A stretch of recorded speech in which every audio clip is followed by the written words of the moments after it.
अस्सलाम वालेकुम नाज़रीन, प्रोग्राम में आपको कहेंगे खुश आमदीद। मुझे कहते हैं Hina Chaudhry. Justice delayed is justice denied, और पाकिस्तान में इस चीज़ को ओवरकम करने के लिए वाज़े इस्लाहात की ज़रूरत थी। तो पाकिस्तान की तारीख में पहली बार मौजूदा हुकूमत वज़ीर आज़म इमरान खान ने क्रिमिनल जस्टिस सिस्टम रिफॉर्म्स मुतारिफ करवाई, बल्कि आज इफ्तिताही तकरीब से खिताब भी किया वज़ीर आज़म इमरान खान ने, और वफाकी वज़ीर बराए कानून फ़ारूक नसीम साहब भी उस तकरीब में मौजूद थे। उन्होंने भी बड़ा दबंग किस्म का खिताब किया, क्योंकि पाकिस्तान में अगर हम जुडिशल सिस्टम की बात करते हैं कुछ सवालिया निशान होते हैं, और वो ये हैं कि ज़्यादा जल्द जो ट्रायल्स हैं उनको ज़्यादा देर तक चलाया जाता है। यानी कुछ ऐसे सज़ाए याफ्ता लोग जिनको सज़ाएँ हो जाती हैं, बाद में वो इनोसेंट साबित हो जाए, लेकिन कुछ को सज़ाए मौत है, तो कुछ ट्रायल्स को उन्होंने कहा कि 9 महीने के अंदर ख़त्म करने की कोशिश की जाएगी। और अगर ऐसा नहीं होता तो जजेस हायर अथॉरिटी को आंसरेबल होंगे। कुछ चीज़ा पॉइंट्स इस पर हम बात करेंगे, और पाकिस्तान के लिए कितना ज़रूरी था ये इस्लाहात की अगर हम बात करें, क्योंकि वज़ीर आज़म इमरान खान साहब जब भी इस्लामी फलाही रियासत की बात करते हैं तो सबसे अहम इकदाम यह है कि गरीब आदमी को फौरी और सस्ता इंसाफ मिले, और उसकी जानिब ये एक अहम कदम है पाकिस्तान के लिए। यकीनन एक खुश आइन बात है, और एक हम जो तरक्की की तरफ जाने की बात करते हैं, क्योंकि किसी भी मुल्क में अगर हम कानून की बालादस्ती नहीं होगी तो कभी कामयाब नहीं हो सकता। इसके साथ एक बड़ा वैलिड पॉइंट था वज़ीर आज़म साहब का, उन्होंने कहा कि ओवरसीज जब भी पाकिस्तान पर एतमाद की बात करते हैं, वो रेमिटेंसेस की सूरत में जब सरमाया भेजते हैं पाकिस्तान में, एक अहम रोल तो प्ले कर रहे हैं पाकिस्तान की इकॉनमी में, लेकिन जब तक उनका भरोसा नहीं होगा, पाकिस्तान के रूल ऑफ लॉ नहीं होगा, वो इन्वेस्ट नहीं कर सकेंगे पाकिस्तान में। तो एक सॉफ्ट इमेज बिल्डिंग की तरफ अगर हम बात करें तो पाकिस्तान के लिए बहुत अच्छा टाइम आने वाला है। इस पर डिटेल में बात करेंगे किस हद तक जरूरी थी पाकिस्तान के लिए ये रिफॉर्म्स, और क्या प्रोसिक्यूशन भी कुछ स्ट्रांग होगी या नहीं, और ये जो एक मोनोपोली है, या फिर हम कभी जजेस की सूरत में देखते हैं, कभी हम लॉयर्स की सूरत में कुछ इख्तलाफात देखते हैं, अपने जुडिशल सिस्टम की बात करें, क्या वो भी ओवरकम होंगे या नहीं, इसको मजीद स्ट्रांग कैसे बनाया जाएगा, इन तमाम टॉपिक्स पे हम बात करेंगे। हमारे साथ वेरी रेलेवेंट, वेरी रिस्पेक्टेड अभी इस वक्त स्टूडियो में मौजूद हैं, और 2 गेस्ट हमारे साथ वीडियो लिंक पे होंगे। सबसे पहले उनसे आपका तारुफ करवाती चलूँ। लालचंद मली साहब, sitting right in front of me. Sir बहुत शुक्रिया आपने हमें ज्वाइन किया, member national assembly Pakistan Tehreek Insaf. इसके साथ साथ वीडियो लिंक पे हमें ज्वाइन किया है राजा आमिर अब्बास साहब, farmer deputy prosecutor general of knob. Sir बहुत शुक्रिया आपने भी हमें ज्वाइन किया प्रोग्राम में। मोहम्मद अजहर सिद्दीक साहब हमें ज्वाइन करेंगे थ्रू वीडियो लिंक। सर बहुत शुक्रिया आपने हमें प्रोग्राम में टाइम दिया। लालचंद साहब आपसे स्टार्ट करेंगे, क्योंकि पाकिस्तान तहरीक इंसाफ की हुकूमत की बात करें तो हमें हर दिन एक नई खुशखबरी सुनने को मिलती है। अपोजिशन की तनकीद अपनी जानिब, और वो तनकीद के बगैर रह नहीं सकते। यानी अगर हम लॉ रिफॉर्म्स की बात करें, इससे बेहतर पाकिस्तान के मुस्तकबिल के लिए क्या बात हो सकती है कि क्रिमिनल जस्टिस सिस्टम में रिफॉर्म्स के हवाले से बात हुई है। तो पहले तो आप वो तमाम तरमीम का हम जिक्र कर लेते हैं, उसके बाद हम उसका लीगल स्टेटस देखते हैं। क्या कहेंगे आप? जी शुक्रिया। देखिए, मैं सबसे पहले तो पाकिस्तान को, इमरान खान के चाहने वालों को, पाकिस्तान की तहरीक इंसाफ के कारकुनान को मुबारकबाद देता हूँ कि एक वादा और जो इमरान खान का था उन्होंने पूरा कर दिया है, और उन्होंने कोई 700 के करीब तरामीम जो है वो क्रिमिनल लीगल सिस्टम जो है उसमें प्रपोज आज कर दी हैं। ये कोई 150 साल पहले जो 1860 का कानून था जो अंग्रेज़ ने हमें दिया, हम वही कानून चलाए जा रहे थे, और जो मॉडर्न जो दुनिया है जिसमें पूरी दुनिया काम कर रही थी उससे हम कई गुना पीछे थे। उसी वजह से हम जो अपने आवाम को, अपने लोगों को वो जल्दी और सस्ता इंसाफ नहीं फ्राहम कर पा रहे थे। और इमरान खान का ये विज़न भी था कि सस्ता इंसाफ हो, सबके लिए हो, और रूल ऑफ लॉ सबके लिए बराबर हो। ये ना हो कि कमज़ोर के लिए एक कानून हो और ताकतवर के लिए कोई दूसरा कानून हो। तो आज जो लीगल जो पैकेज अनाउंस हुआ है उसमें इंडिपेंडेंट एक प्रोसिक्यूशन का जिक्र हुआ है। ये बहुत ही इंपॉर्टेंट है। आप देखेंगे मुख्तलिफ तरक्की याफ्ता ममालिक में एक इंडिपेंडेंट प्रोसिक्यूशन होती है जो केसेस की प्रोसिक्यूशन करती है। फॉरेंसिक लेबॉर्ट्री का भी उसमें जिक्र है, और प्रिजन रूल्स का भी। आजकल तो आपने कोर्ट्स में देखा कि किस तरह से लोग जा रहे हैं और वीडियोस को डिनाई किया जा रहा है। ये वीडियो आती है, पूरी दुनिया में चलती है, सोशल मीडिया पे देखती है, हम देखते हैं, और वो एडमिसिबल नहीं होता। या जो वीडियो बनाने वाला खुद नहीं पहुंचता तो वो एडमिसिबल नहीं होता। तो जो ये टेक्नोलॉजी का जो इस्तेमाल है क्राइम को रोकने के लिए, वो हमारे या ना होने के बराबर है। उसको अब इस लास्ट के थ्रू बराबर ये भी वजह होती है कि कभी कभी जब हम रिफॉर्म्स के वाले से बात करते हैं, एक तो एक्सेप्टेंस होना लोगों की, और सिस्टम में जितने लोग बैठे हैं, एक ट्रेडिशनल मैनेजमेंट सिस्टम की बात करें तो लोग आदी हो जाते हैं, उसको फॉलो करते हैं। सिस्टम में जो लोग बैठे हैं उनकी एक्सेप्टेंस बहुत जरूरी होती है, रिफॉर्म्स में उनकी ट्रेनिंग बहुत जरूरी होती है। हमारा तो नारा ये था कि तब्दीली लाएंगे ना, तो दिस इज चेंज। हम चाह रहे हैं कि जो एविडेंस है उसको फॉरेंसिक उसकी हो, उसके तहत उस पर सजाएं भी हो, और उसके तहत उसके अदालतें फैसला भी करें। अब देखें एक चीज और जो है, जो कॉमनली जो हम वैसे फिल्मों में भी कहते हैं, तारीख पे तारीख, तारीख पे तारीख, तारीख पे तारीख, तो वो एक सिस्टम था जब कोर्ट्स में फैसले नहीं आ रहे थे तो उसको बाउंड कर दिया है कि 9 मंथ्स में उसका कोई फैसला आना चाहिए, अपील उसकी 6 महीनों में होनी चाहिए। और स्पेशली जो चिल्ड्रन एंड वुमेन रिलेटेड जो लॉज हैं उस पे जल्दी, उससे भी जल्दी फैसले आने चाहिए। एसएचओज के लिए जो इंस्पेक्टर्स हैं या जो थाना संभालते हैं उनके लिए एजुकेशन जो है, ग्रेजुएशन उसमें लाजमी करा दी गई है। और एफआईआर्स देखिए, इसमें सबसे बड़ा मसला जो होता है, आम जो लोग, जो खासतौर पे गरीब लोग जो प्रॉब्लम में होता है वो ये होता है, पुलिस उनकी एफआईआर नहीं लेती, फिर उनको कोर्ट जाना पड़ता है।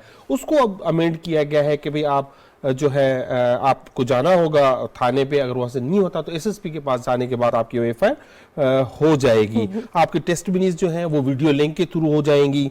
आप आजकल आप देखें ना, पुलिस जो चाहे आपका बयान लिख के जमा करा देती है कोर्ट में, जो 161 की स्टेटमेंट होती है। अब ऐसा नहीं हो सकेगा क्योंकि वो उसकी ऑडियो और वीडियो रिकॉर्डिंग होगी और उसके बाद वो चालान में पेश होगी, तो उसमें मुकरना भी बहुत मुश्किल होगा। इस तरह के कई जो चीजें इसमें, स्पेशली कोर्ट्स को ये एम्पावर कर दिया गया है कि किसी के अकाउंट्स फ्रीज करा दें, किसी के CNIC फ्रीज करा दें, कोई डॉक्यूमेंट फ्रीज करना है तो वो भी इसमें आ गया है। तो ओवरऑल ये एक बहुत बड़ा पैकेज है। ये इमरान खान जैसा ही लीडर इसको कंसीव कर सकता था कि इतने 150 साल में जो कोई हुकूमत ना कर सकी, जो इंडिया में भी नहीं हो सका, उसके बाद हम वही कानून फॉलो किए जा रहे थे, तो हमने उसको जो है अब एक प्रपोजल ले आए हैं और उम्मीद रखते हैं कि इसमें हम सब पॉलिटिकल पार्टीज इस पे इत्तेफाक करेंगी, वन पेज पे आएंगी और हम इसको पास करने में कामयाब हो जाएंगे। I'll come to you again। राजा आमिर साहब, आपसे मुखातिब हूं इस वक्त में, मुझे ये बताइएगा कि रेवोल्यूशनरी क्रिमिनल रिफॉर्म्स की बात की आज वजीर आजम इमरान खान साहब ने, आपको लगता है इनको इन्फोर्स करना अब कितना मुश्किल होगा हुकूमत के लिए? देखिए, बड़ी बात हुई तहरीक-ए-इंसाफ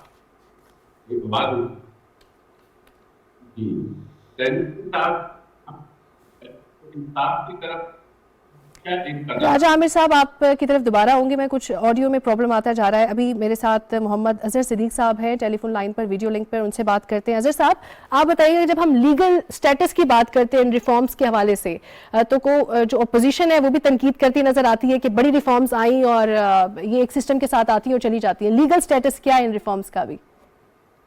बहुत शुक्रिया जी। एक चीज जरा समझने वाली है कि पाकिस्तान के अंदर किसी ने पॉजिटिव तरीके से कोशिश नहीं किया है कि क्रिमिनल जस्टिस सिस्टम को इल्जाम आ रहा था अदालतों के ऊपर, और कोई भी आपकी हुकूमत जो एग्जेक्टिव एक्शन से पहले लेजिस्लेटिव इंस्ट्रूमेंट की तरफ आना नहीं चाहती थी।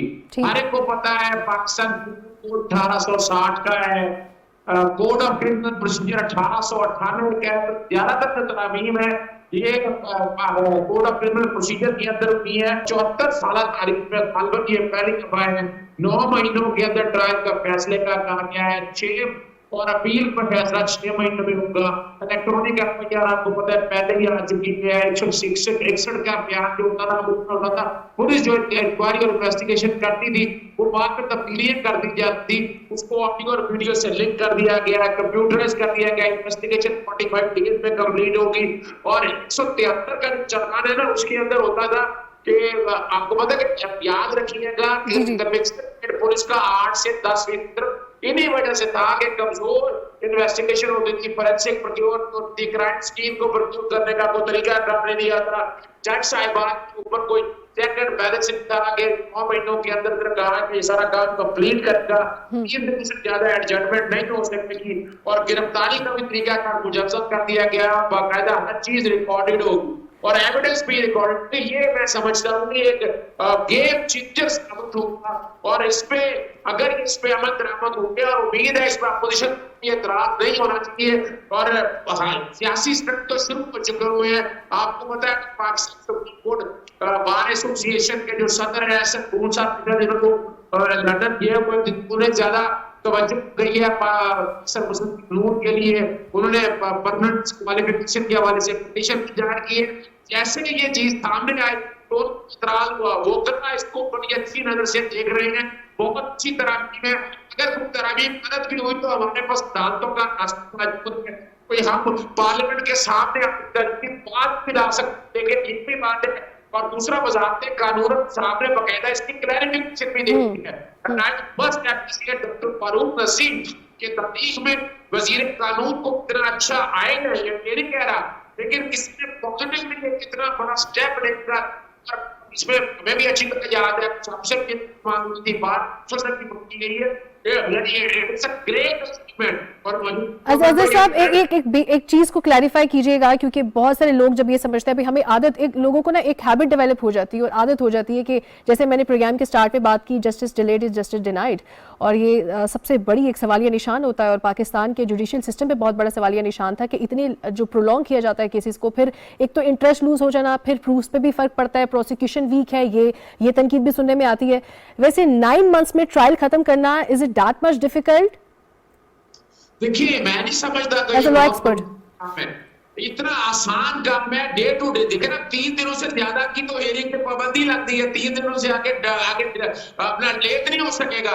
असल जो मकसद है ना, जो एक चीज कमी मैं इसके अंदर महसूस कर रहा हूँ मलेशियस प्रोसिक्यूशन के लिए, अगर आप झूठा मुकदमा दर्ज करवाते हैं, कलंदरा पहले यहाँ करता था, लेकिन वो उससे प्रॉब्लम ये होती थी कि आज तक उसके नतायज अच्छे नहीं मिल सके हैं। आपको मलेशियस प्रोसिक्यूशन या झूठे मुकदमा के अंदराज और झूठे ट्रायल को रोकने के लिए भी एक वाज़ेह मैकेनिज्म की जरूरत यकीनन होगा, जो कि मुकम्मल तरामी मेरे सामने नहीं है।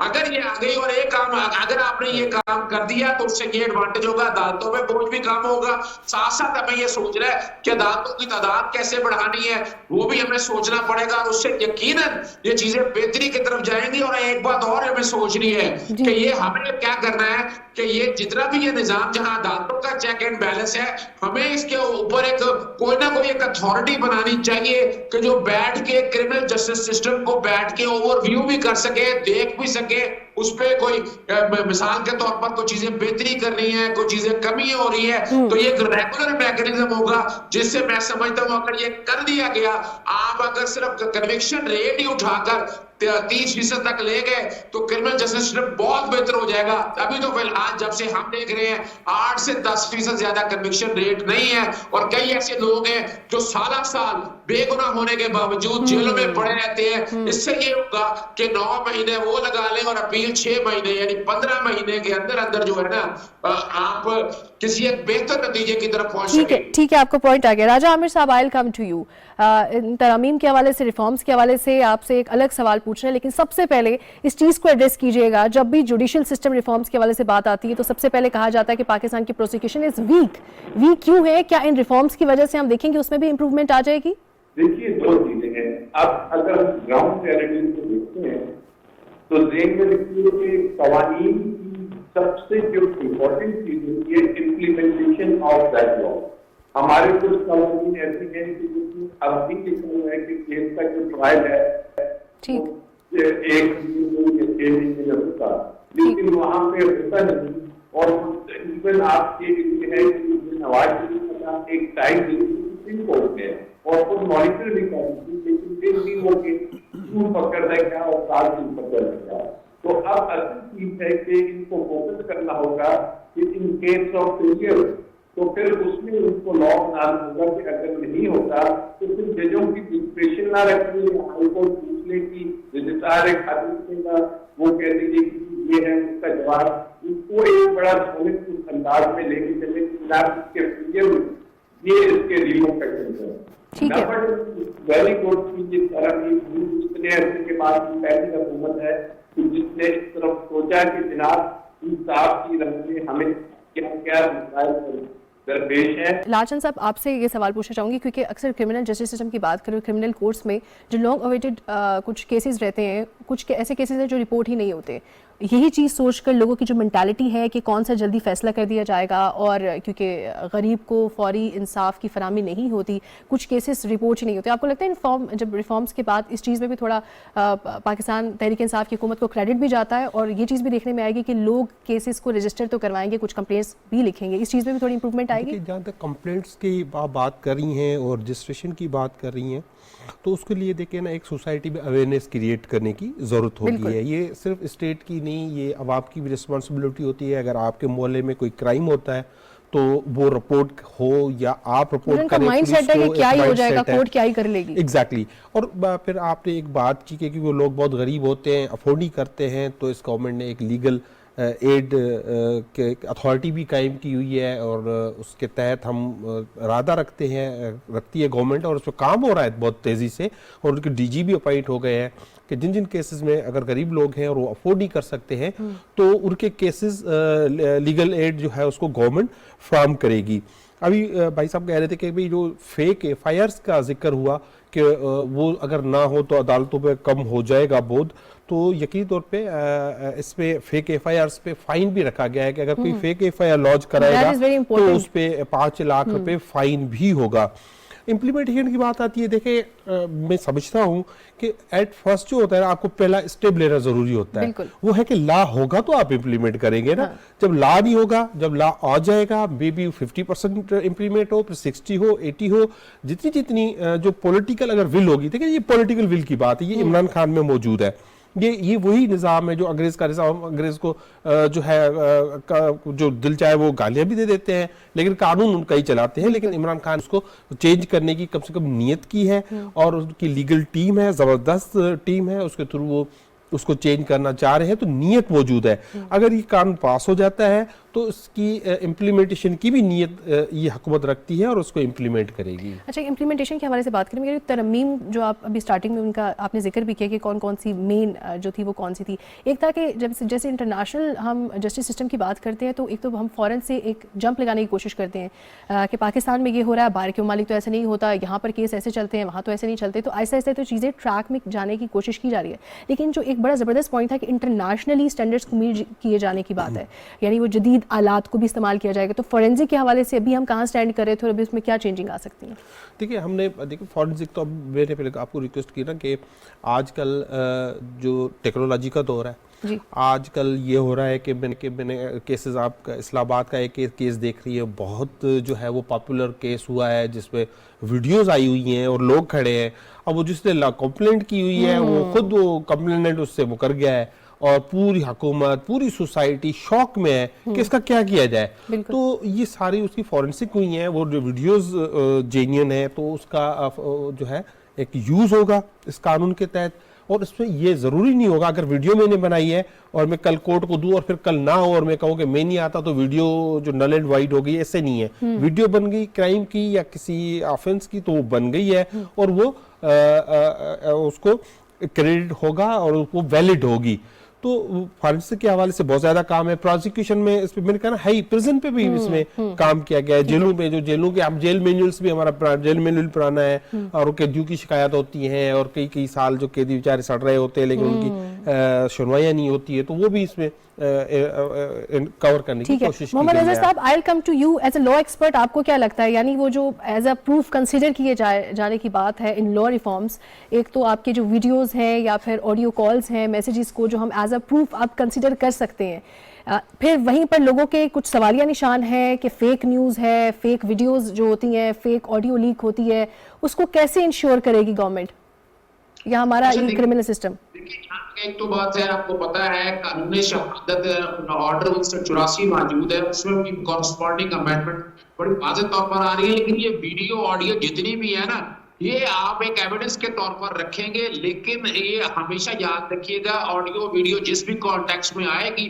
That is always subject to cross examine, यानी उसको ये जो सच्ची और सच साबित करने के या फेक चीज रोकने के लिए इसीलिए टेस्ट रखा जाता है कि जब शुरू में जो बयान रिकॉर्ड होता है वो एविडेंस के तौर पर तो मौजूद है, लेकिन उस एविडेंस को टेस्टिफाई तब होगा, टेस्टिमोनी के तौर पर तब लिया जाएगा जब उसमें क्रॉस एग्जामिन होगा, अदालत में पेश होगा, जिरा होगी, सवाल जवाब होंगे और उसके बाद देखा जाएगा। लेकिन जो आप वाला सवाल है ना कि फेक ऑडियो और फेक वीडियो को रोकने के हवाले से जो हमारे मीडिया के ऊपर आ रहा है, हमें यहाँ मुअस्सल जो काम करने वाला है, और आई होप सो कि हमारी वजारत कानून और इंसाफ, पाकिस्तान मीडिया रेगुलेटरी अथॉरिटी, यानी अभी पैमरा तो मौजूद है लेकिन पैमरा इन चीजों को कवर नहीं कर पा रहा है, सोशल मीडिया जो बाकी चीजों को सामने रखते हुए ये इस तरह की प्रैक्टिस भी कॉरस्पॉन्डिंग जो है आपको या तो पाकिस्तान पीनल कोड के अंदर, नहीं तो पाकिस्तान मीडिया रेगुलेटरी अथॉरिटी के अलावा यहाँ पर prevention of electronic crime act मौजूद है। इन सबको हार्मोनियस यानी इनको हार्मनी में लाना है आपको। अगला स्टेप जहां तक मेरा ख्याल है कि इन चीजों को भी सोच कर, नहीं तो अगर मिसाल के तौर पर आप प्रिवेंशन ऑफ इलेक्ट्रॉनिक एक्ट में नहीं रखते हैं तो आपको पाकिस्तान पीनल कोड के अंदर ही ऐसी ऑफेंसेस ऐड कर देनी है कि जो 7 कानून शहादत ऑर्डर को सामने रखकर कोर्ट में लाकर इन सारे मामला को हमेशा के लिए खत्म कर दिया जाए। इस वक्त अभी ये अनरेगुलेटेड चीजें हैं। ठीक है अजहर साहब, I will come to you. नाज़रीन, यहाँ पर लेंगे एक शॉर्ट सी ब्रेक, लेकिन ब्रेक से वापस आएंगे तो बात करेंगे वुकला के किरदार के हवाले से। हमारे साथ रहिएगा।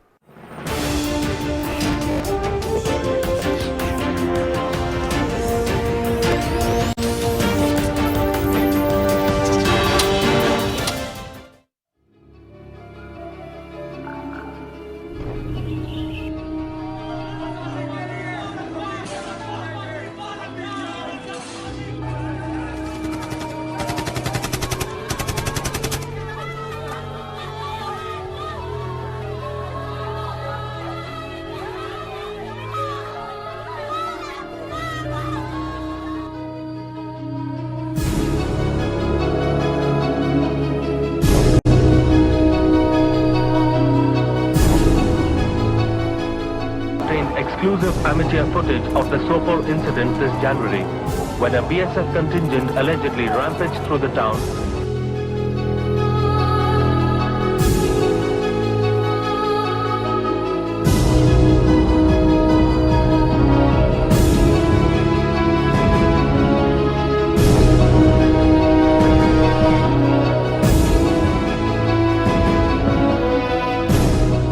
They don't have any sympathy with us. They want the land. What I could gather from that incident also, they want the land. They don't want the people.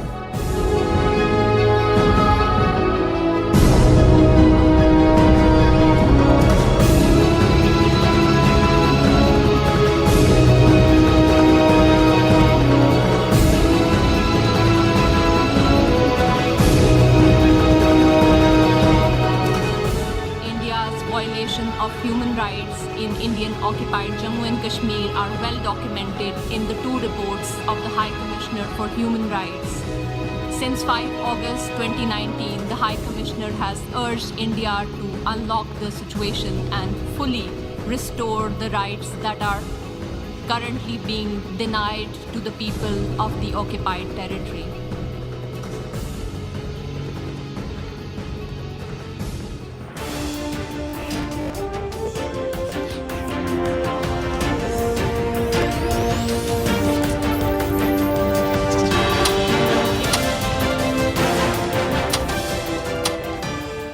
Welcome back नाजरीन। राजा आमिर साहब ने हमें ज्वाइन किया है video link पे। मैंने कहा था ब्रेक से वापस आएंगे तो बात करेंगे, यानी वजीर आजम इमरान खान ने जब आज खिताब किया इन रिफॉर्म्स के हवाले से, उन्होंने कहा कि ये रिफॉर्म्स तो लाई जा चुकी हैं, लेकिन अब देखना ये है कि इन रिफॉर्म्स को इम्प्लीमेंट करने के लिए, यानी इन्फोर्समेंट के लिए आवाम की कितनी एक्सेप्टेंस है और जो वकला हैं या जजेस हैं वो किस कदर रेजिस्टेंस शो करते हैं या फिर कितना एक्सेप्टेंस शो करते हैं। राजा आमिर साहब, इसी पॉइंट को लेकर आपसे सवाल ये है कि वकला का किरदार अब क्या बनता है, और हमेशा से जो एक तकरार है publicly in front of everyone, officially और अनऑफिशियली, वकला वर्सेस जजेस, क्या ये तकरार भी खत्म होगी? देखिए, वकला वर्सेस जजेस तो एक बहुत छोटी सी बात है, एक आध इंसिडेंट कुछ महीने साल में हो जाता है। ठीक। असल ये है कि पाकिस्तान को अगर आप देखें तो क्या वजह है कि रूल ऑफ लॉ के इंडेक्स में वो 127 या 250 नंबर पे है, और उसकी जो बेसिक वजह है कि रूल ऑफ लॉ नहीं है कि सिर्फ अदालत का फैसला है। रूल ऑफ लॉ मीन कि कानून की बालादस्ती हर जगह होनी चाहिए, कि जैसे अगर किसी मिनिस्ट्री है या कोई कानून से रिलेटेड लॉ होती है तो वहाँ पर जो अपॉइंटमेंट्स होती हैं वो भी कानून के मुताबिक, मेरिट के मुताबिक होनी चाहिए। फिर अगर आप किसी डिपार्टमेंट में जाते हैं, कस्टम, FBI में, तो रूल ऑफ लॉ होना चाहिए कि सबको कानून के मुताबिक डील किया जाए यहाँ पे। फिर इसी तरीके से कहीं पे लॉ एंड ऑर्डर की सिचुएशन आती है तो क्या रूल ऑफ लॉ वहाँ पे होता है, क्या सबके साथ एक जैसा? तो ये तमाम चैप्टर्स हैं, ये मिल के रूल ऑफ लॉ कहलाते हैं। और फिर जो डिले की बात हो रही है, आप ट्रायल कोर्ट को तो 9 महीने का टाइम दे रहे हैं, लेकिन यकीन कीजिए कि मेरी अपनी सुप्रीम कोर्ट में मर्डर की एफआईआर पड़ी हुई है जो कि 2017 में दाखिल हुई थी, उनकी अभी तक सिर्फ एक पेशी हुई है। तो अगर सुप्रीम कोर्ट में 60-65 हजार केस पड़ा हुआ है तो उसके लिए क्या आप कानून साजी कर रहे हैं? हाई कोर्ट में इसी तरह है, एक मतहत अदालत में तो आपने कह दिया।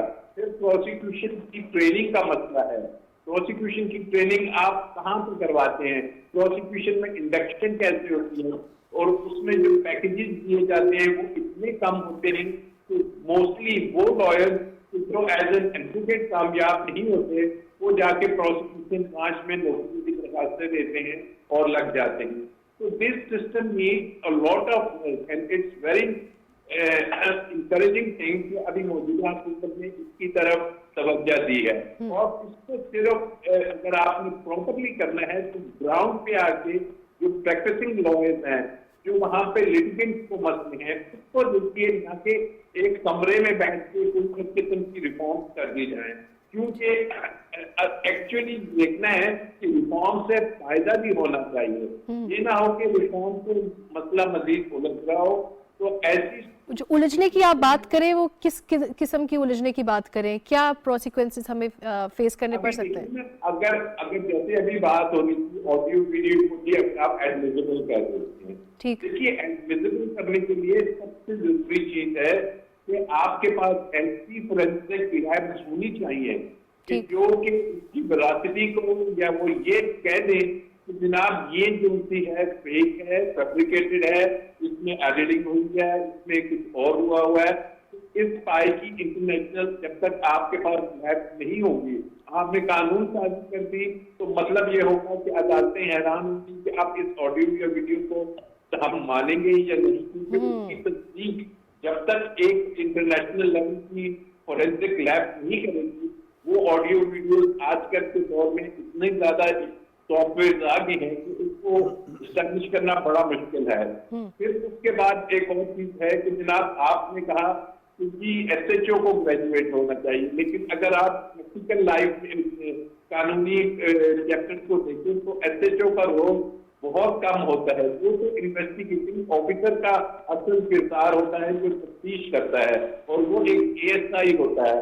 आप एक ASI के हाथ में कत्ल का केस दे देते हैं, आप एक ASI के हाथ में तमाम इस किस्म के बड़े केसेस देते हैं, तो उसको भी चेंज करने की जरूरत है कि इन्वेस्टिगेशन के लिए या तो आप एक ऐसी टीम बनाइए कि जनाब उसके साथ कोई लॉ मैं तो कहता हूं कि इन्वेस्टिगेटिंग ऑफिसर को कानून भी आना चाहिए।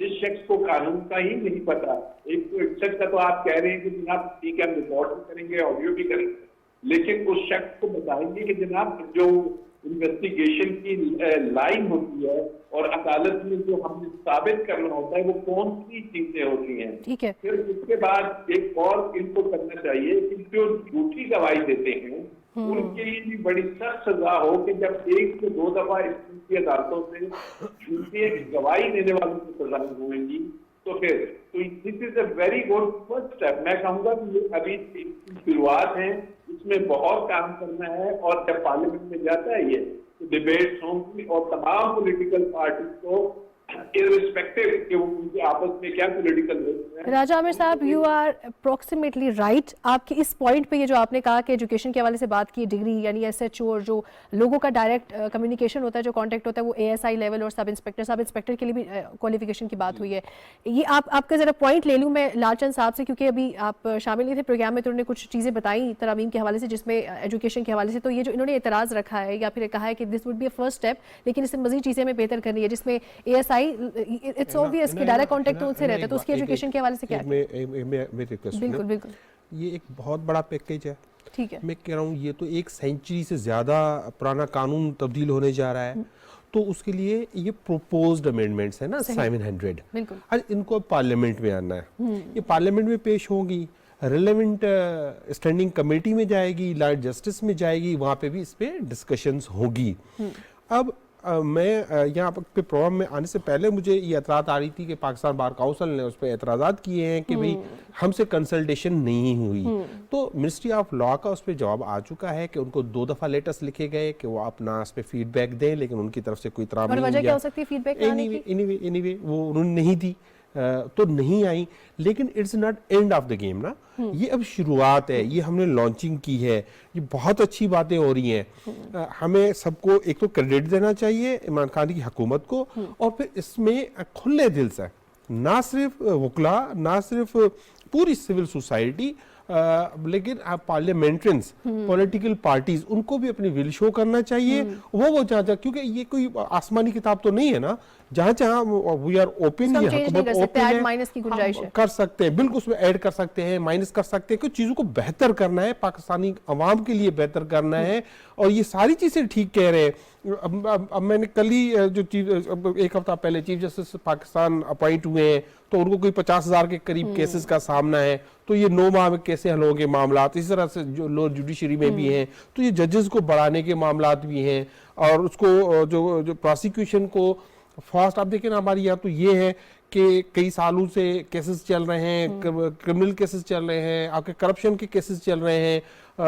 आज ही एक पॉलिटिशियन को वो मिली, बेल मिली, उन्होंने कहा कि मुझे जो है मैं बीमार हूँ, मुझे डेट मिल जाए, तो इतने दिन की डेट मिल जाए। तो इन सब चीज़ों को कवर करने की ज़रूरत है, और इसको इस मिसयूज ऑफ लॉ, देखिए ये कोई बीमार है तो उसको डेट मिल जाना चाहिए, लेकिन वो सिर्फ इसलिए यूज कर रहा है, पॉलिटिकली वो एक्टिविटी कर रहा है, लेकिन कोर्ट में जाके कह रहा है मैं तो बीमार हूँ। कि आपने देखा बड़े बड़े सियासतदान वो कोर्टों में जाते हैं तो व्हीलचेयर पे जाते हैं, और स्टेज पे डांसिंग कर रहे होते हैं और नारे मार रहे होते हैं।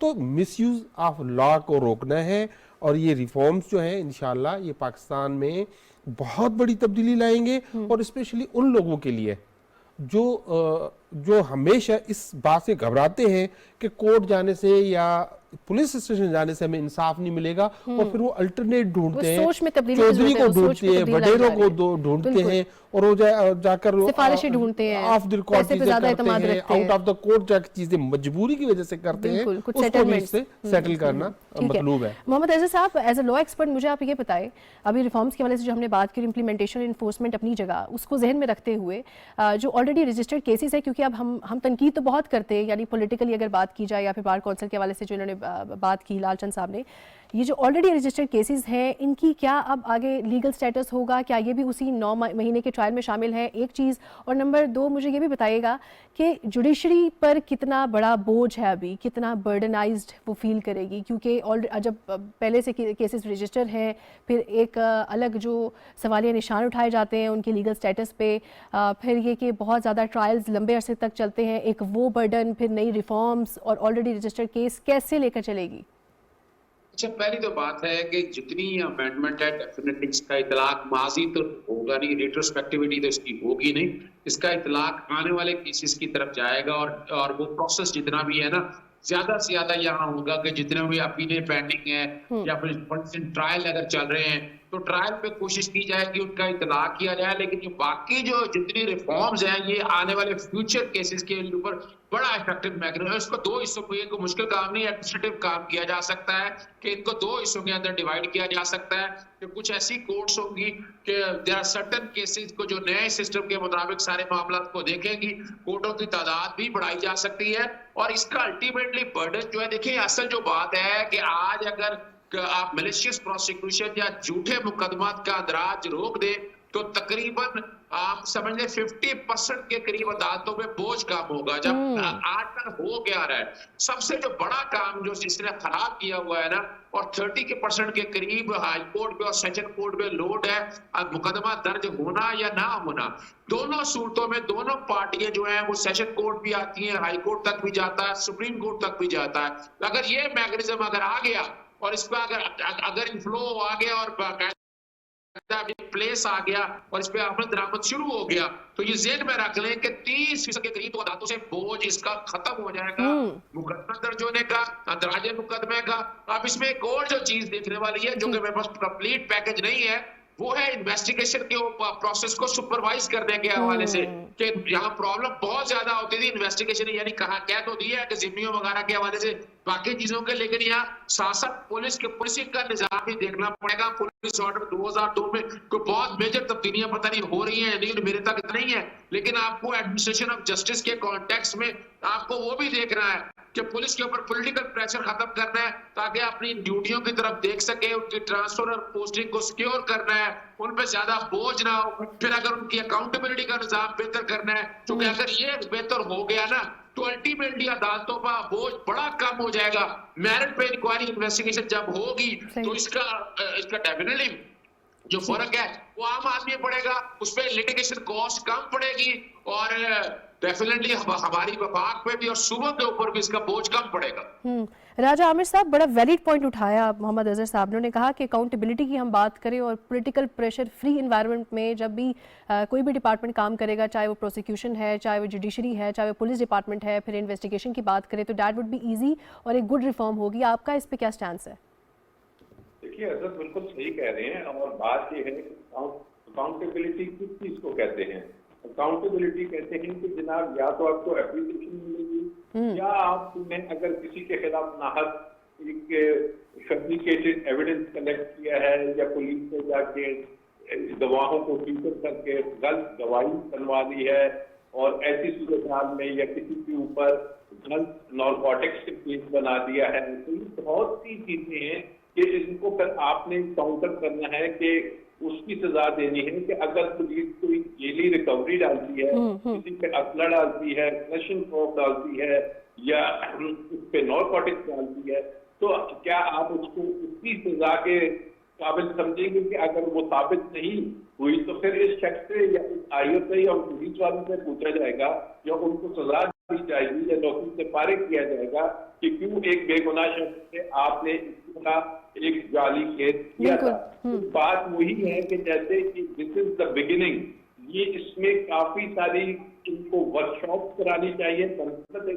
कि पार्लियामेंट की डिबेट्स में हमने देखा है कि कानून साजी की तरफ इस पार्लियामेंट में खासकर मौजूदा में कोई इतनी उनकी इंटरेस्ट नहीं। उन्हें हाँ नैब के कवानीन होते, नैब को कमजोर करने के कवानीन होते, तब तो पार्लियामेंट बैठ भी जाती। तो इसको चाहिए कि बुकला के लेवल पे, हाई कोर्ट के लेवल पे आप वर्कशॉप कराएं।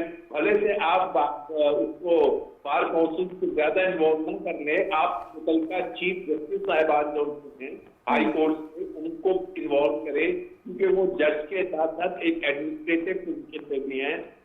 हाई कोर्ट के जजेस इस किस्म की, क्योंकि उनकी भी इक्वली ही ड्यूटी है, वर्कशॉप कराएं, सजेशन लें और फिर इसको लेके चले। और अगर ऐसी जल्दबाजी में ये कवानीन अगर बना दी गए असेंबली से, तो फिर इसमें आगे जाके एज ए प्रैक्टिसिंग लॉयर मैं समझता हूँ काफी दुश्वारियां आएंगी। So the best court what I suggest कि हर हाई कोर्ट में आप जाके वर्कशॉप कराएं, कॉन्फ्रेंस कराएं, वहां से हाई कोर्ट के जो चीफ जस्टिस हैं, रजिस्ट्रार हैं, वो उसको कंडक्ट करवाए, मुतलक की तंजीमों को छोड़ दें और फिर वहां से इनपुट्स लें और जजेस अपनी भी इनपुट दें और फिर इसको लेके चले और अल्टीमेटली फिर जाके मिनिस्ट्री ऑफ लॉ इसको फाइनल करें कि जनाब ये है वो रिफॉर्म। ठीक है। अदरवाइज ये कोई इतना फायदा देने के ये मुझे नहीं नजर आ रहा कि इस तरीके से बात भी हो जाएंगी और कोई फायदा नहीं। इन्वेस्टिगेशन की बात करें तो मसाइल कहाँ आते हैं? देखिए इन्वेस्टिगेशन की बात करें तो अगर यकीन कीजिए, अगर इंटरनेशनल इन्वेस्टिगेशन के स्टैंडर्ड्स को हम देखें तो हमारी इन्वेस्टिगेशन इतनी पुअर है कि किसी शख्स को सजा ना हो। लेकिन ये है कि इन्वेस्टिगेशन करता कौन है। जैसे मैंने पहले कहा कि इन्वेस्टिगेशन कत्ल के केस में एएसआई या सब इंस्पेक्टर करता है। 90% एएसआई होता है इन्वेस्टिगेटिंग ऑफिसर, उसके नीचे एक हवलदार की स्टेटमेंट होती है, 2 रिकवरी के विटनेस होते हैं जो कि कांस्टेबल 10 से 11 जमातों के होते हैं जिनको कुछ पता नहीं। तो आप ये जो हमारी अदारे हैं, इन्वेस्टिगेटिंग एजेंसीज हैं, पुलिस है, एफआईए है, नैब है, इसमें जो आईओ की पोजीशन है और जो नीचे हैं उनको तदबीती कोशिश बताएं, उन्हें बताएं कि अदालतों में कैसे आपने साबित करना है। और फिर सबसे बड़ी बात है कि करप्शन, अगर तो पैसे चलते हैं, अगर तो एफआईआर पैसे लेके काटी जाती है, अगर तो तब किसी को खरीद लिया जाता है, जो कि कुछ हमारी अनफॉर्चुनेटली ग्राउंड रियलिटी है, उससे अगर हम आंख बंद करेंगे तो ये फिर मसला हल नहीं होगा। अगर थाने बिकते हैं, अगर जो वहां के डॉग हैं इलाके के वो मछलियां देते हैं, तो फिर आपके सामने ऐसे ही नजर आएगा कि जनाब लोग प्रेशर में आ जाते हैं, अभी बहुत इस्लामाबाद में ऐसे केस हैं जो बड़े पूरे मीडिया पे आए, लेकिन अल्टीमेटली क्या हो रहा है, इन्वेस्टिगेशन और ट्रायल के दौरान क्लियर कट केसेस में प्रॉब्लम्स आ रहे हैं। ठीक है राजा आमिर साहब, आपका पॉइंट आ गया आपका। लाचंद साहब, एक चीज़ को एड्रेस कीजिएगा, if I am not wrong, अगर पंजाब पुलिस डिपार्टमेंट के हवाले से बात करें तो एक जो रिफॉर्म्स में हमने कहा कि इंटरनेशनल स्टैंडर्ड्स को मीट किए जाने की बात है, ओके इट्स गुड, फिर फॉरेंसिक लैब और एडवांस टेक्नोलॉजीज़ को यूज़ करना है, लेकिन यहाँ पर जब भी कोई कत्ल का मुकदमा है और कुछ भी ऐसे शवाहिद मौजूद हैं तो हम लैब टेस्ट के लिए यहाँ से बहुत सारे हमारे पुलिस अफसरान जो अपने ओन पे जाते हैं, और ये मैंने खुद विटनेस की, मैंने सुनी है ये बातें और मैंने देखा भी है कि वो अफसरान अपने ओन पे जाते हैं, अपने खर्चे पे यहाँ से जाएंगे, वो बस में गए, वो किसी गाड़ी में गए, अपनी प्राइवेट, वो पेट्रोल उनका, ये चीज़ों को फैसिलिटेट किया जाना चाहिए उनको, वो अपने खर्चे पे जाएंगे। यहाँ पर लैब्स नहीं है, तो जहाँ पर आपने कहा जुडिशियल सिस्टम पे, जुडिशरी पे प्रेशर है, कोर्ट ज़्यादा होंगी, अमला ज़्यादा होगा, तो वहाँ पर इस चीज़ को जहन में रखने की ज़रूरत है। पॉलिटिकल फ्री प्रेशर की हम बात करते हैं, अगर उनको इतने इंसेंटिव्स दे दिए जाएँ, अगर उनको इतना एम्पावर कर दिया जाए एंड गो एट खर्चा ऑफ गवर्नमेंट, सरकारी खर्चे पे अगर वो जा रहे हैं, तो वो शायद उनके जहन में ये चीज़ें ही नहीं आए कि अगर कोई पॉलिटिकल प्रेशर है, अगर कोई सिफारिश है, अगर कोई पैसे लगा के केस अपने हक में करना चाह रहा है तो हम उसको प्रेशर में ही नहीं लेंगे जब उनको इतना एम्पावर कर दिया जाएगा। तो इस चीज़ को कैसे एड्रेस करेंगे आप? एक बहुत वैलिड बात की आपने। एक जो इसका जो एलिमेंट है इस पैकेज में, वो ये भी है कि थानों को डायरेक्ट बजट दिया जाए और उनको फाइनेंशियली भी एम्पावर किया जाए, तो वो भी इसमें मौजूद है। ये कोई जल्दी में ना ये हुकूमत इसको एनफोर्स करना चाहती है, तनकीद करने वाली बात नहीं है, क्योंकि जब आपने कहा कि डिस्कशन में आएगी तो नए पॉइंट्स आपके ज़हन में आएंगे। ये ना तो जल्दी में बना है लॉ, इस पे 3 साल काम हुआ है, ना ही हम जल्दी में है कि कल इसको कोई इम्प्लीमेंट करना है। इसमें हम डिस्कशन ही गवर्नमेंट चाहती है और सब इस पे डिस्कशन करें। ये इतना सड़ा और गला हुआ निज़ाम है हमारा लीगल सिस्टम। मैं लॉ एंड जस्टिस कमेटी का मेंबर हूँ, मेरे सामने 2 केसेस ऐसे मेंबरान लिया है कि 2 भाइयों को एक शख्स के कत्ल में सजा हो गई, सेशन कोर्ट ने सजा दी, हाई कोर्ट ने अपहोल्ड किया, सुप्रीम कोर्ट ने उसको अपहेल्ड कर दिया और रिव्यू पिटिशन भी उनकी खारिज हो गई, और वो शख्स बाद में जिसका कत्ल का इल्जाम था वो जिंदा मिल गया। अब उसको कोई फोरम ही नहीं था जहां से जाके उसको रेमेडी मिले, फिर उसको प्रेसिडेंशियल जो है मर्सी के तहत उसको उनको आजाद करवाया गया। देखिए कितना मिसयूज होता है पावर का। ऐसे भी केसेस आपने सुने होंगे कि जब सुप्रीम कोर्ट ने ऐलान किया या अनाउंस किया कि किसी को आजाद करने का कह दिया कत्ल केस में, तो पता चला वो तो कब का हैंग हो चुका। तो ये इन्वेस्टिगेशन में फ्लॉज हैं, ठीक है, और उसमें बहुत बड़े फ्लॉज हैं। मैं भी ये सोच रही हूँ कि बहुत तनकीद अपनी जगह, हमने कहा कि इसलिए डिस्कस किया जाता है क्योंकि कुछ पॉइंट्स हों जो हमारे जहन में या आपके जहन में, तो एक मिली भगत से एक नया एक अच्छा फॉर्मेट सामने आ सकता है, कुछ नए पॉइंट सामने आ सकते हैं। आपका पॉइंट तो आगे। मोहम्मद अजहर साहब, last remarks, last comment, one liner comment from your side for the appreciation of the government on these reforms. देखिए जी, मैं तो इसमें तो कोई शक नहीं है, बाहसियत वकील और बाहसियत अपनी बुगला बरादरी को रिप्रेजेंट करते हुए, it is a tremendous step, it's a landmark in my opinion कि ये अभी इब्तिदा है। इस तरह के जितने रिफॉर्म है ये ओपन रखना चाहिए, इसमें मजीद डिस्कशंस चलती रहनी चाहिए और इस पैकेज को एक फाइनलिटी की तरफ लेके जाना चाहिए, यही नहीं रुकना चाहिए। इसकी एनफोर्समेंट फौरी तौर पर करनी चाहिए ताकि इसके नतीजे, कुछ कोताहियां कमियां रह जाएंगी लेकिन उसको रेक्टिफाई किया जा सकता है। सिर्फ एहतजाज के तर्ज पर इस तरह के हालात बनाकर, जैसे पाकिस्तान मीडिया रेगुलेटरी अथॉरिटी हमने डस्टबिन में डाल दिया है, उस तरह इन तरमीम को एक कॉर्नर पर रख दीजिएगा, इस पे बाकायदा अमल दरामद होना चाहिए। ठीक है राजा आमिर साहब, आप बहुत सारी कमियां देख भी रहे हैं, लेकिन फिर भी what's your take on it? Any appreciation for the government of Pakistan? बिल्कुल, बहुत ज्यादा अप्रिसिएशन है, क्योंकि एटलीस्ट उनकी तवज्जो बेसिक एक इश्यू पे आया। तो इस मुल्क का जो इशू है वो ये है कि जहां भी जो इमरान खान बात करता है, जनाब अगर अमीर का कुछ और कानून होगा, गरीब के लिए कुछ और कानून होगा, तो वो सोसाइटी कभी भी, या वो माशरा या वो ममालिक कभी भी आप डेवलप नहीं हो सकेंगे, तरक्की नहीं करेंगे, बल्कि पसमानगी की तरफ जाएंगे।